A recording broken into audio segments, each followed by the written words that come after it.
Bam! I wake up from the force of a breaking wave hitting the boat. The entire boat is shaking from the force. The boat starts to lean. I'm feeling that, the feeling, I can feel it in my core. It's spreading to my arms. I can feel the hair rising in my arms and my neck. We're in the middle of the Atlantic Ocean. And judging by the sound, we're in the middle of a breaking wave. The nearest boat is probably a couple of days away. I throw myself the other direction, trying to prevent the boat from flipping over. The boat is leaning 45 degrees. I'm scared. I don't want us to capsize now. The boat is now leaning 90 degrees. We're practically on the side. We will capsize. A couple of seconds later, the boat flattens out, and I can hear the sound of the wave fading as the wave moves along. I take a deep breath. Then I realize Erik is out there rowing. I open the hatch and try and see him, but it's so dark I can't see him. Then I realize the real reason I can't see him is because he's no longer there. A couple of seconds goes by, but it feels like an eternity. Then I hear him crawling back onto the boat. He's complaining about his arm. At that moment, he could have lost his arm and I would still been happy. A bit troubled though, but still happy. So why were we there? 2 years prior that day, I was woken up by my phone ringing. It was Erik. He had one simple question. Stefan, do you want to row across the Atlantic Ocean with me? Yeah, what could go wrong?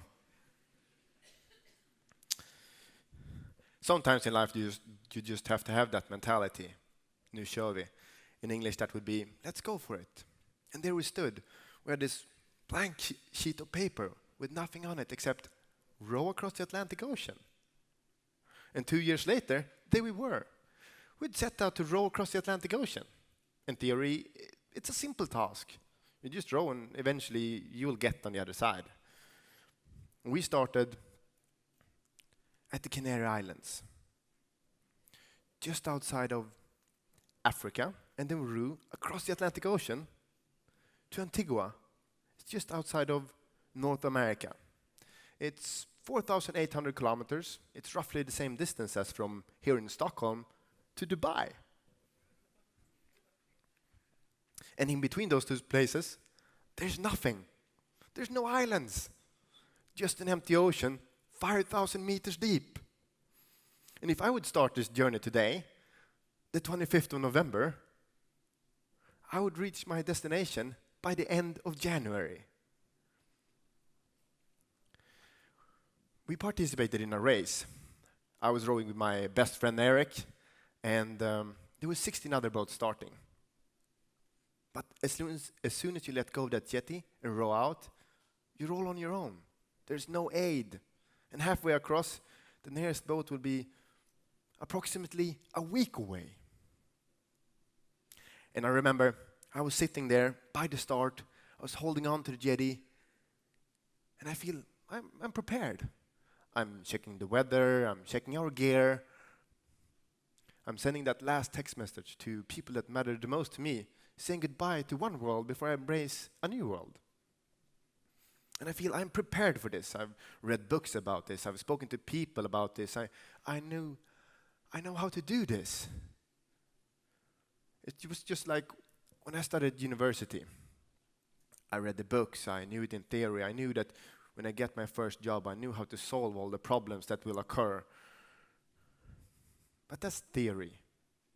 You can never prepare for your first real job.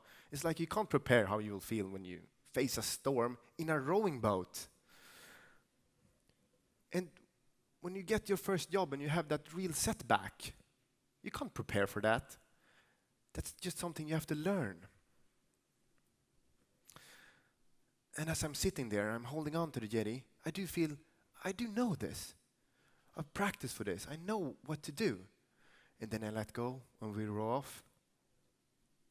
And then I realize I have no clue what I'm doing now.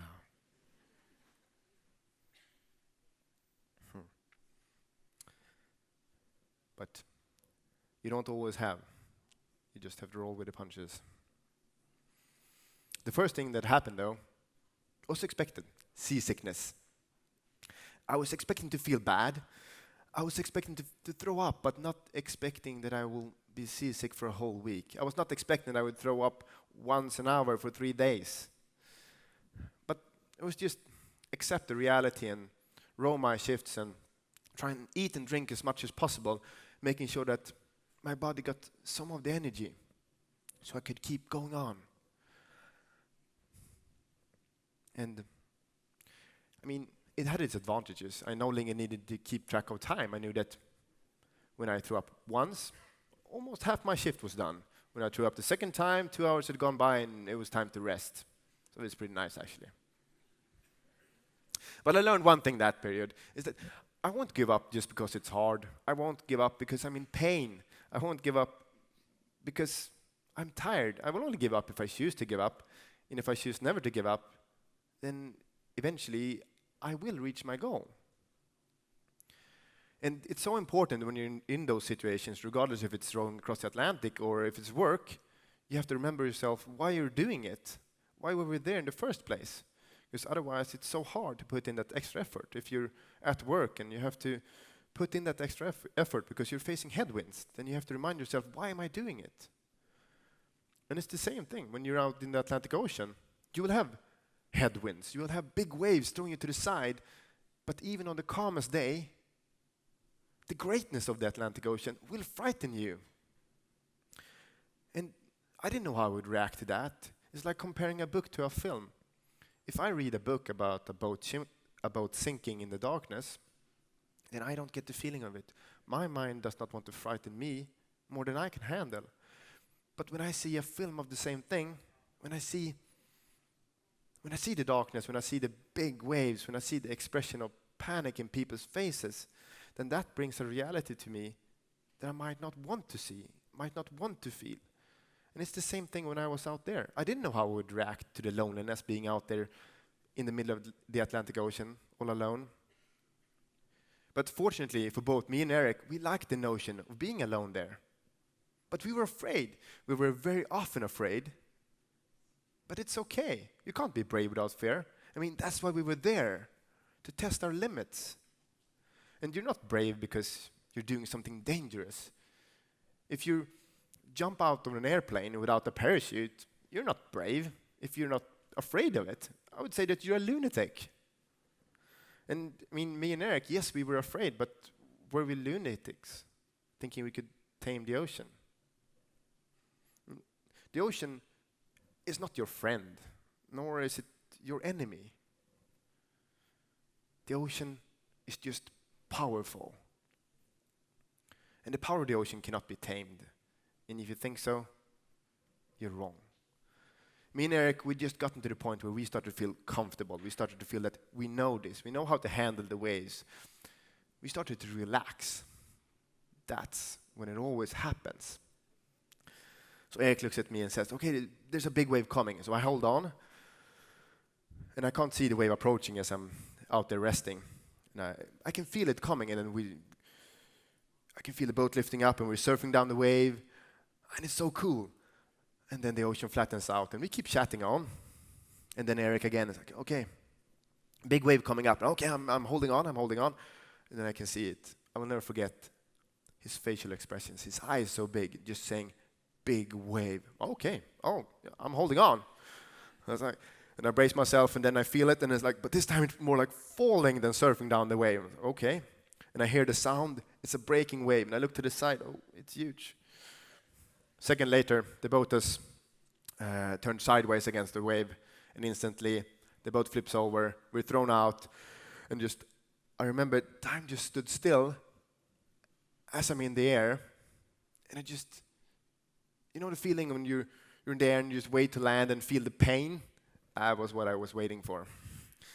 But then I land, and it's soft, and it's clear under the water, and the sound of the wave is so much lower under the surface.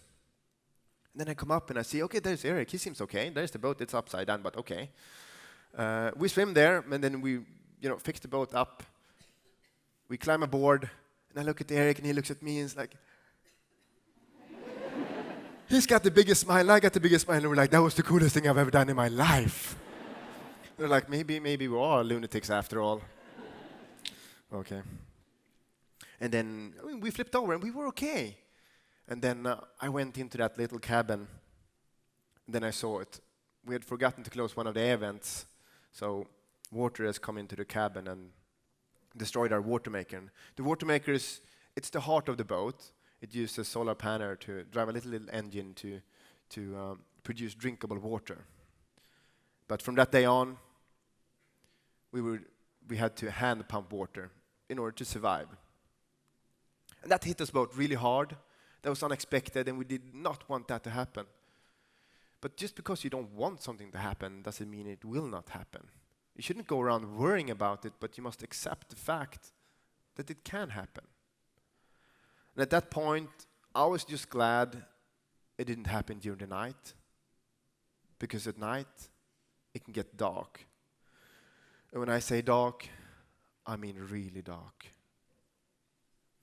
Nights when you have the moon up and the stars are shining, it's so beautiful beyond imagination. But the nights when the moon is on the other side of the earth and it's cloudy, it's so dark you can't even see your hand in front of you. And you can't know when the next wave will hit you. We've spoken to people about this, we've read the books and heard about the dangers of the big waves on the ocean during the night and how to handle it. But you don't know how you will react. And I can tell you this, I was scared. I was really scared. But it's okay. One of those nights, Erik wakes me up and said, Stefan, we have a problem. The steering is not working anymore. I said, okay, that's not true. So good though. So I've only slept 10 minutes, and when you spend all day alternating between pumping water and rowing, and those 3 times a night, each 1.5 to 2 hours, is the only rest you get, and it's so good to get that rest. So I knew that, okay, I need to fix the steering now, otherwise our journey would end. And I also wanted to go back to sleep. So after a while, I did sort it out. And I was so glad. I was so glad to be able to go to sleep, and I didn't have to chat with Erik anymore. That was nice as well. And then Erik looks at me and says, Stefan, I'm so sorry to tell you this, but it's your turn to row. And those moments in life when you just feel like you want to cry, fine, do as I do, you laugh, is much better. Then Erik, bless his heart, said, oh, Stefan, I can actually row 30 minutes extra for you to get some rest. But in life, in adventure, and everything I do, I try and do it in the same way. I try and always think about the team ahead of myself and do everything with a smile. And I was already up. It was better to just laugh at and say, okay, no, I'll accept my fate and start rowing. And just a couple of days after that, the water that we started pumping started tasting more and more of salt, up until the point where we could no longer drink it. So, okay, I took the water pump apart twice. I changed all the packings that did not look perfect. I took up our satellite phone and called the supplier, explained the problem. Okay, this has happened. We have this problem. He went quiet and he said, guys, you're so unlucky. I've never heard about this before. Oh, really? Thank you. That's what I want to hear. From that day on, we didn't have any more water. The only water we had was the 150 liters of ballast water, and we needed to row. We knew we needed to row and row as fast as possible to get across before our water supplies ended. But eventually, we did get to the end. It was hard. It was harder than I imagined. And after that, I've learned better how to handle the unexpected. And in life, in journey, in business, whatever I do, it's always the same thing. I try and, visualize, okay, this is where I want to go. This is my goal, and this is where I am now, maybe sometimes over here, though. Then I try and, okay, how do I get from here to there? That's how I make my plan. But something I've learned is the importance of daring to start. Sometimes you just have to jump out the window and grow wings on the way down. And regardless if it's starting your new business or running your first marathon or your first 5K race, you have to start today. Tomorrow, it will be too late. And don't be afraid to fail, because I can tell you there's a 100% chance that you will not be successful if you don't even try. And it's okay to fail. It's just never okay to give up on yourself. And sometimes you will fail. And if you never fail, then you're just setting your goals too low. But if you always have that goal in focus, okay, this is what I want to do, and you never let go of that, and then you accept that things will not go according to your plan. And you accept that, okay, having a good plan will help you to get where you want to go. Good preparation will be so important for you to succeed. But the biggest advantage of having a good plan and good preparations is not that you will know everything that will happen, because you won't. The most important is that it will help you to get back on track when the unexpected happens, because it will. So just accept that things will not go according to your plan, but have the focus on your goal, and eventually you will succeed. And my challenge for you all out there is that today you just go home, you start that business, or you sign up for that race that you always thought about, and you just find me up and just send me a short text saying, I signed up. Thank you.